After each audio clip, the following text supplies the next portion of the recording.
Hi student, today we talk about expenses and income. Expenses is the cost of use of things or service for the purpose of generating revenue. Following are included in the term expenses. Amount paid for rent, commission, salary and advertisement, ये सब expenses के under आते हैं. Means जो हम rent में amount paid करते हैं वो भी एक्सपेंसेस में, कमीशन या स्टाफ को सैलरी देते हैं ये सब एक्सपेंसेस में आते हैं. Depreciation is also an expenses, ये भी एक्सपेंसेस आते हैं. एक्सपेंसेस मीन्स ऐसे खर्चे जो बिजनेस को रन करने के लिए हो रहे हैं. मीन्स अगर कोई एक कंपनी है उसमें हम एम्प्लॉय को सैलरी देते हैं, वो एक्सपेंसेस में आते हैं. अब आप एक्सपेंसेस को समझ गए होंगे. Now income.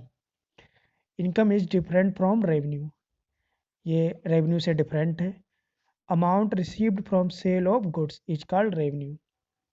जो हम कोई कोई गुड्स है, लाइक स्वीट्स की शॉप है हमारी, हम उसे स्वीट्स को सेल करते हैं, जो केस आता है उसे हम इनकम बोलते हैं.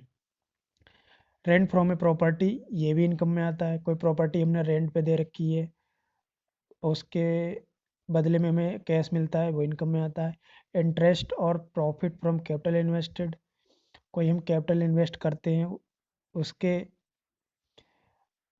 उसके चेंज में हमें इंटरेस्ट मिलता है या प्रॉफिट मिलता है, वो भी इनकम में आता है. Income is equal to revenue minus expenses, ये इनकम का फार्मूला है. ओके.